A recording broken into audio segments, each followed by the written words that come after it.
Welcome to Fairy Tale Access, where the head fairy's quest is to prove that fairy tales do exist in actual time rather than once upon a time. Together, we will unravel the heroes, young and old, who turn dreams into reality. These are the people who still believe in happily ever after. The discoveries will bend even our most cynical non-believers into believing in fairy tales. Hi, welcome to Fairy Tale Access. Today, I'm really excited to introduce you to fantasy author Melissa A. Joy, who's written The Keys of the Origin, and it is a fantastic fantasy. Thank you for joining us. Thank you for your invitation. Oh, my pleasure. The story was so well laid out and planned. Mm-hmm. So an overview would be that there's a lot of ships and pirate things going on. Do you have a background with ships? It was actually when I tried to start developing the particular ship in the book called the Crescendia, that I actually started to get an interest in tall ships in the first place. So I started doing a lot of research into them and wondered if maybe there might be the opportunity to go and sail on one. So I had a look around online, and I found the Tall Ships Youth Trust, and they're based in Portsmouth. And they did voyages. Although they had 2 brigs at the time, and they haven't got those now. But and I wanted to go and see HMS Victory. So when my brother asked me what I wanted for my 21st, quite some years ago now, I said perhaps a day sail, in Portsmouth, so I could go and see Victory as well. And he bought me a whole voyage actually from an island in South Wales that finished in Portsmouth. Mm-hmm. And I was quite apprehensive about it to begin with, not knowing if I would get on, being at sea, for a length of time on a ship. But it was absolutely mind blowing. It was, one of the most empowering things I have ever done and experienced, and I got hooked on it. And I've sailed maybe about 14 or 15 times, mostly on the same ship, but I've been on a couple of other vessels as well, and I'm now a volunteer deckhand on one of them, and hopefully soon I will I'll do the same on another. Oh, that makes a lot of sense, because you depict the pirates on these ships, the way they work, just the whole, and then the fantasy way that they work. It was so well woven. Thank you. How much time did you spend writing the book? It's a bit of an odd one, really. One might say about 16, 17 years. Because I first started developing the world of Eldin when I was roughly about 13 years old. But as I got to sort of like 19, 20, it really sort of started to build then. I tried writing the first few chapters, many times, but the story didn't want to flow. But it took quite some time to actually get it to, flow the way I wanted it to. Mm-hmm. So you could say that maybe about 9-10 years after it started to get going. I think that's, yeah. Wow. You can see the detail, Melissa. It's so well woven. I love the fact that the pirates, the way that people talk, the setting, you're so good at explaining things and just whisking us away on this amazing adventure with really enjoyable characters that had all kinds of different little personality quirks. And how did you develop your characters? A lot of them just uh, get into my mind. I might see a vision of someone, or just get their name just come to me. And that's how a lot of my imagination works. It's things that come to me. Sometimes it's difficult to try and figure those things out, but the characters sort of develop themselves over time. So if I do something that is not quite in with their character, I get that feeling of something's not right here, and I have to go and fix that thing there, there and then, pretty much. But yeah, I'm not really sure exactly where they come from, but it might be some of the different forms of entertainment that I have watched, perhaps, or played. Like, I play video games. I listen to a lot of music. It has to be inspirational stuff that so I get imagery of certain characters to certain pieces of music. It could also be a film or a TV show, or even a book. Something just like click, and then that's the next piece of development that goes into the piece of the puzzle, whether it's for a specific character or all the story as a whole. And I think character experiences very often sort of shape the way the story goes anyway. So it's all about experience. So you can see how much you put into it. I love the elves. I love the magic that twists into it, the way that the characters develop and some of them learn more about who they are.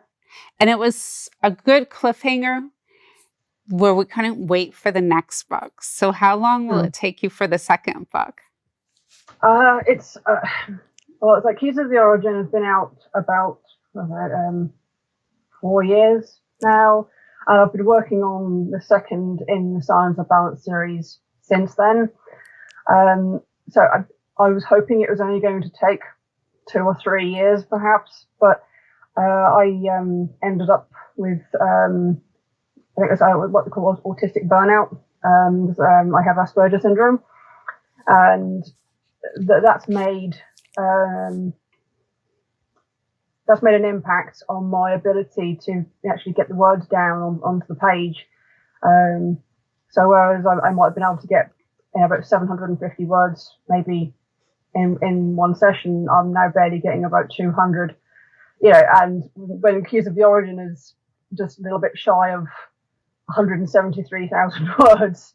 I know. A very small, as I say, a very, very small word count per night. It takes, that's a lot longer to complete. I mean, I'm possibly getting on for about just over halfway to 2/3 through the second book now. So it hopefully won't be too much longer. But I am working or trying to work on a few other projects, like a couple of character novellas and short stories about Larkin Crescendia and his crew. So I'm planning on doing some short stories about them. So hopefully I might be able to get some bits out, some books out before the second book in the series. So, well, that makes sense, because you don't let us down. I mean, it's almost 600 pages. So it did take a few days to read, but I just wanted to pick it back up right away. It was just really creative. I love the adventure. I love the way that things worked on a boat. I felt like I was learning how to handle myself on a boat a little bit better and what to expect. But yeah, the way the magic wove in, it's creative. Yeah, I'm glad you enjoyed it. Definitely. And you do say online that you have Asperger's. So how does that affect the writing process? Well, everyone who's on the autism spectrum is going to be very, sort of different in some way. So my experience is probably going to be quite different from somebody else. For me, I can't just make something up. I can't say, oh, this character is going to go there, and oh, this doesn't fit, so I'm just going to make something up and put it there. I can't do that. I have to wait for the right piece of imagery. So if you imagine that you've got this huge jigsaw puzzle and there's lots of tiny pieces and they're all jumbled up all over the place, I've got to find the right piece that fits into that slot. So it's quite I suppose quite a feat to try and figure things out. So it's like the story's up there in the ether somewhere, and I'm just getting little bits downloaded whenever, wherever. So my actual writing process is a little bit haphazard. So you did say you do it in an archaeological way of uncovering it. How does that work? Yeah, I mean, to go over a quote, I think it was from George R. R. Martin, who wrote Game of Thrones. He thinks there are two types of writers: architects and gardeners. The architects plan everything in advance, and the gardeners plant the seed and see where it, see what it grows into. Out of those two, I'd be more of the gardener. However, because I think my picture, my story is already up there. It's like up there somewhere. It's like I can uncover. If you imagine what an archaeologist does when they start dusting away at a site that they've discovered, and they uncover bits and pieces of the picture. That's kind of what it's more of what it's like for me. So it's not so much it's growing in one direction or another like a plant. It's the picture's already there, it's buried, and I'm just trying to uncover it bit by bit. So that's my analogy of how that works for me.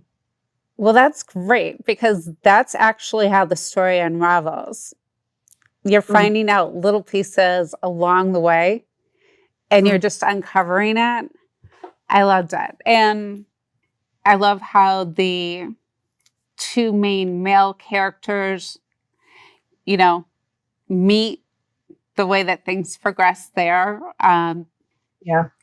Oh, an overall theme, though, I noticed was justice and defining that. Yeah. Why was that so important to you, that clash between right and wrong? I think even in our own world, there's always a struggle between right and wrong, isn't there? And and the fault doesn't always lie with the ones you might expect. I think that there's a lot of oppression. There's a lot of judgment, and selfishness in the world, and I think that's part of what I want to highlight and make a difference to. If that makes sense. You did. You hit all the gray lines, Melissa. I really enjoyed it. And I page 339.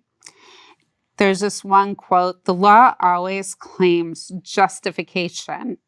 And then the acts that you show happening, justifies others' actions that might be in direct correlation or directly against the law that's in place. But it's just so intriguing how you laid it all out and strung us through it. I had so much fun reading this book. I don't think you have any idea. It was like, I love the guys, I love the girls, the really strong female lead. How did you come up with her? Which one do you read? I just lost her name. The one with wings. Melkar? Melkar. Yeah. How did you develop her? I think she started out as a bit of an alter ego. The kind of I said person I would aspire to be. Yeah, just for the strength of character, and sort of the no nonsense, not letting anyone stop her. That sort of thing. I think she developed from that, really. Oh, she was a good character. I thought she might be a bit hit and miss with some people, but I've actually found that from a few readers that she's actually been more one of the favourites than I actually first thought that she would be. Another thing I liked was that a lot of fantasy deals with the impossible. And while you dealt with some of that, I liked how you kept us in the real, with the ships and the fantasy mixed in. So how do you defy that idea of fantasy? What helps you stand out and be different? Like you said, a lot of people think of fantasy as just the impossible. But if you consider, our world, we only know what we know about our own world and maybe the surrounding areas of the cosmos. Far out in the furthest reaches of the universe, you don't know what's possible because we know we've never been there. So basing things on what we know. That's kind of what my basis is. Mm-hmm. Like when I was thinking about how to develop the elite class ship of the line that Crescendia is. Part of the development for that was, okay, you've got a ship like Victory, which is typically quite slow but very powerful, and trying to raise a capstan, which is the mechanism that raises an anchor, things like that. That could take a few hours to raise. And Victory has got the big, huge double wheels for the helm. It could take about 4 men on a good day, in clear weather, or up to 8 in bad weather. So I thought, how do I make a ship like this maneuverable? More swift. How swift could I make it? How can I make it? I say steerable, wrong word, but how someone could steer the helm single-handedly without having to have the big double wheels, So that I thought of the Alterna system. It was on one of my voyages. I thought, how does the ship steer, the one that I've been on? And it was via hydraulics. So I thought about this magic system, or magi technology, so to speak. So it runs on a crystal fluid, so that it makes a capstan easier to turn. You can have an assisted helm where one person can steer it. Sort of things like that. So I base things on what is sort of real and what we know, and develop that. How could this thing possibly work? And it's the same thing for the Drachnir, that the Melkar is. The whole physiology of them as a species. So anatomically, so I think about how to make those things work. You're so good at it. Do you take martial arts or fencing, anything like that? Because those scenes were so well developed. I could actually see it happening in my mind's eye, the way it was described. Yeah. Yeah, I've been doing martial arts since I was possibly about 9 years old, so that's over 20 years now. I did have to switch martial arts under different circumstances over the years, but just about a year and a half ago, I got my black belt in kung fu, So I had been hoping that expertise did come across as well. Wow. What other things in your background contribute to your writing the way that you do? Oh, I'm not really sure. Maybe the places that I like to visit as well. I mean, whenever I get the chance to go away somewhere, somewhere that I've never been to before, I'll take, quite a number of photos, but I always try and make sure that I don't get other holiday makers in it because I don't like people in my shots. So sometimes it takes a little bit of patience to actually get the right picture. Mm-hmm. So, yeah, I would say a lot of places that I've visited or would like to visit, they would come into that as well. So the video games and music and things like that often give me a lot of inspiration. So I think it's mainly the ships, the sailing and the martial arts that is where my general sort of expertise is, I suppose.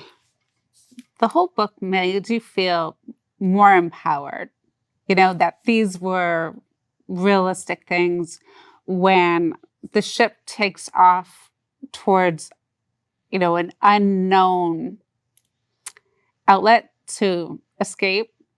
It's just like it's like that turn in the road that you didn't know about in real life, or, going someplace and finding out it's completely different than what you thought. Yeah. But it was incredibly well done. What do you think your superpower is in the fantasy realm? Sorry, would you? So what makes you, stand out? What's your superpower when you're writing? Is there one character that you relate to over another? I think that there are quite a number of characters that I personally relate to. I mean, some years ago, someone said to me that they could see different aspects of me in quite a number of my characters. So with Zen, you've got that sense of, justice, with him. Mm-hmm. They said that Lark was pretty much my desire for freedom. Melkar was who I would aspire to be. That sort of thing. I think as for how I'd stand out, that's I think that's more of a difficult question because I think each author has the potential to stand out in their own way. I do remember a couple of readers mentioning that my work reminded them of works such as The Lord of the Rings or even the Bulgariad. So there've been a few comments like that. But I think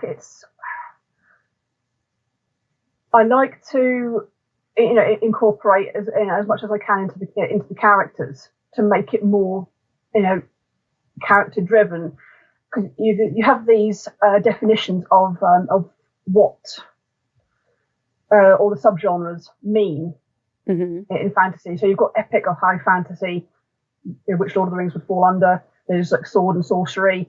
You've got dark fantasy and grim dark, things like that. And it's been mentioned that my book kind of amalgamates those. So there's elements of all of them in that, because epic fantasy tends to focus more on the grand scheme of things, the big worldwide threat, whereas something like high fantasy or sword and sorcery is typically supposed to focus more on characters, and dark fantasy on more of a horror sort of aspect, and then you've got grim dark, which is very much morally dark and very gritty. So, and I think what I try to do is make sure that you've got all of those things in there. Even if I'm not really realizing that that's what I'm doing, because I think even though it's generally it probably leans towards epic fantasy or epic or high fantasy, but it's still, I think, character driven at the same time. I have been told that there are elements of dark and grimdark in it. It might not be directly apparent in Keys of the Origin, but as the series goes on, it will get darker.